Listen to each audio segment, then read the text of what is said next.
Lectura del segundo libro de Samuel. En aquellos días el rey David mandó a Joab, jefe del ejército que estaba a su lado: recorre todas las tribus de Israel, desde Dan a Beerseba, y haz el censo del pueblo para que sepa su número. Joab entregó al rey el número del censo del pueblo.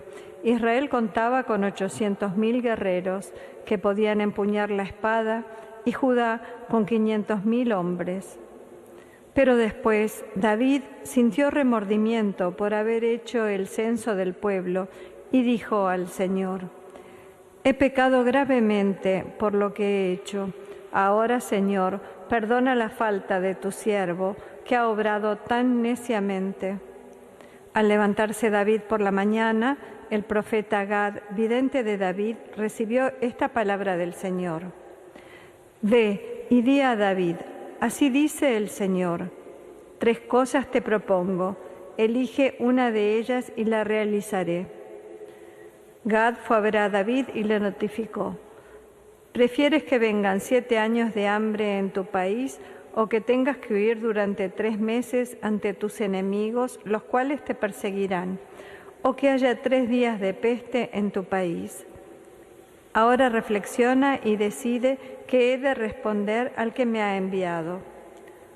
David respondió a Gad: estoy en un gran apuro, pero pongámonos en manos del Señor, cuya misericordia es enorme, y no en manos de los hombres. David escogió la peste. Eran los días de la recolección del trigo. El Señor mandó la peste a Israel desde la mañana hasta el plazo fijado. Murieron 77.000 hombres del pueblo desde Dan hasta Beerseba. El ángel del Señor extendió su mano contra Jerusalén para asolarla, pero el Señor se arrepintió del castigo y ordenó al ángel que asolaba al pueblo: basta, retira ya tu mano. El ángel del Señor se encontraba junto a la era de Arauna, el Jebuseo.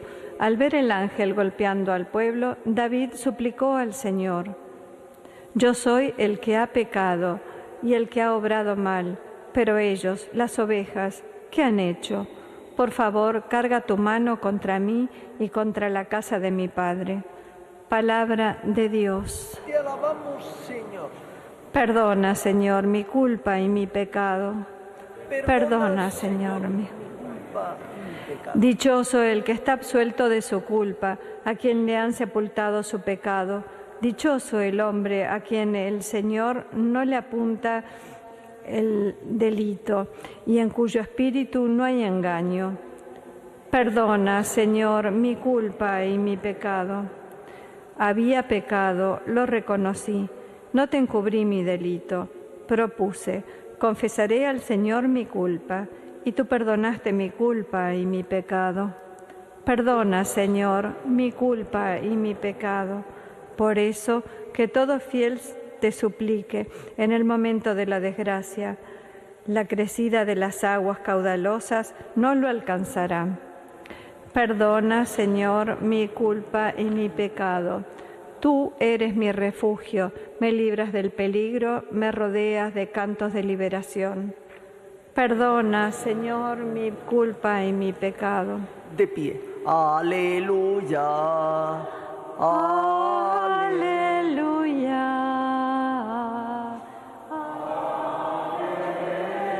Aleluya. Mis ovejas escuchan mi voz, dice el Señor, y yo las conozco y ellas me siguen. Aleluya, aleluya, aleluya. El Señor esté con vosotros. Lectura del Santo Evangelio según San Marcos. En aquel tiempo, Jesús se dirigió a su ciudad y lo seguían sus discípulos. Cuando llegó el sábado, empezó a enseñar en la sinagoga. La multitud que lo oía se preguntaba asombrada: ¿de dónde saca todo esto? ¿Qué sabiduría es esa que le ha sido dada? ¿Y esos milagros que realizan sus manos? ¿No es este el carpintero, el hijo de María, hermano de Santiago y José y Judas y Simón? ¿Y sus hermanas no viven con nosotros aquí? Y se escandalizaban a cuenta de él.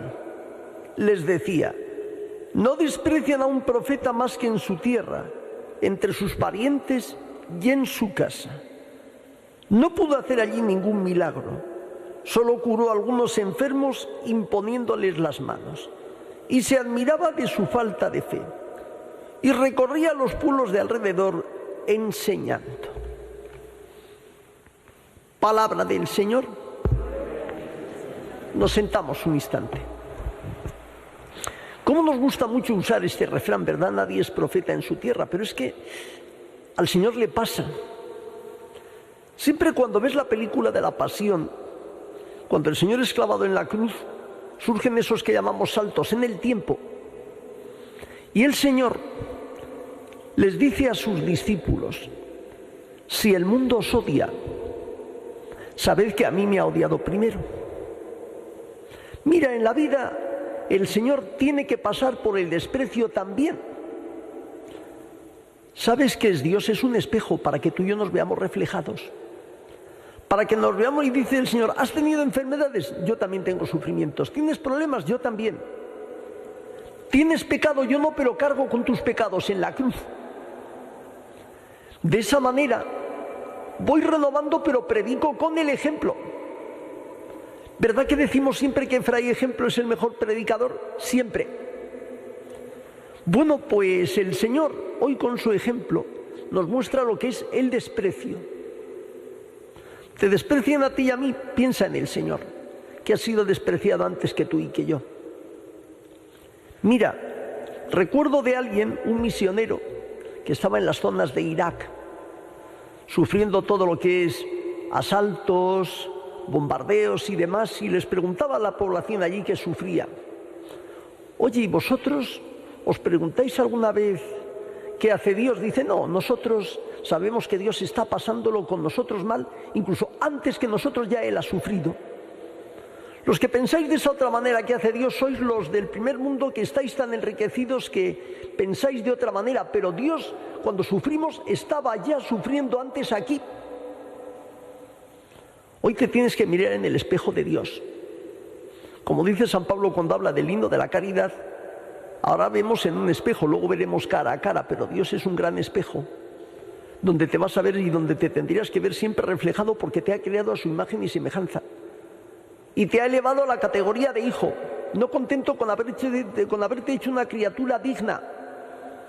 Te ha hecho hijo. Y como recuerda también San Pablo, por eso eres heredero. ¿Te acuerdas de lo que leemos en el prólogo según San Juan en Navidad? Vino a su casa y los suyos no le recibieron. ¿Qué ha pasado aquí? Que le han despreciado. Sí es el hijo del carpintero. Si es el primo hermano de José, Santiago y sus primas hermanas también están aquí con nosotros. Entonces, ¿qué? Buscamos excusas para no acercarnos a Dios. Buscamos excusas porque nos cerramos. Recuerda que siempre hemos dicho aquel refrán de que no hay peor ciego que el que no quiere ver y peor sordo que el que no quiere oír, y estamos a veces cerrados. Fíjate qué bonito, ¿verdad? Podía haber llegado y sus paisanos, mira, no, incluso San Lucas dirá que terminaron expulsándole y echándole de allí. Oye, ¿cómo está hoy mi corazón y mi alma? ¿Cómo está hoy con respecto a Dios? ¿Está abierto a Dios? ¿Está cerrado a Dios? Mira, estos hombres de gente de la sinagoga, como los fariseos, lo peor de todo es que creían que estaban abiertos a Dios. Y lo peor de todo es que creían que ya lo sabían todo. Mira, si Dios ha venido y tiene misericordia es porque no lo sabes todo. Y es porque necesitas cambiar. Y es porque necesitas convertirte. Recuerda que de cualquier santo celebramos habitualmente su muerte, que es su nacimiento a la otra vida, salvo la Virgen.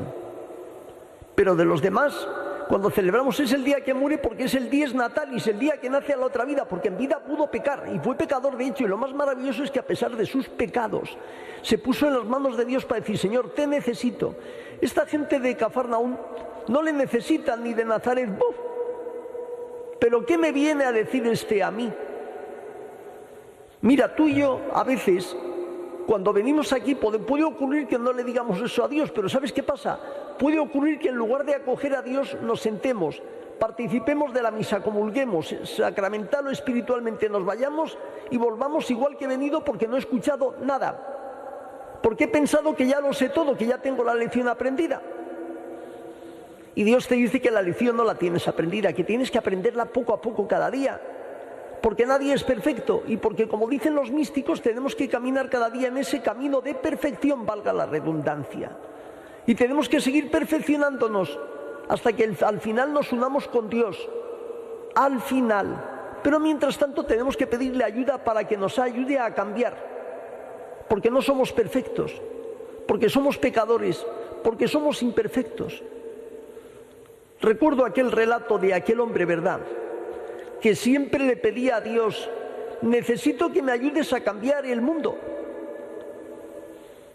Pasó algún tiempo y no encontraba ningún resultado. Entonces, un poco cabizbajo, le dijo: Señor, ayúdame a que cambie a los de mi alrededor. Tampoco lograba nada.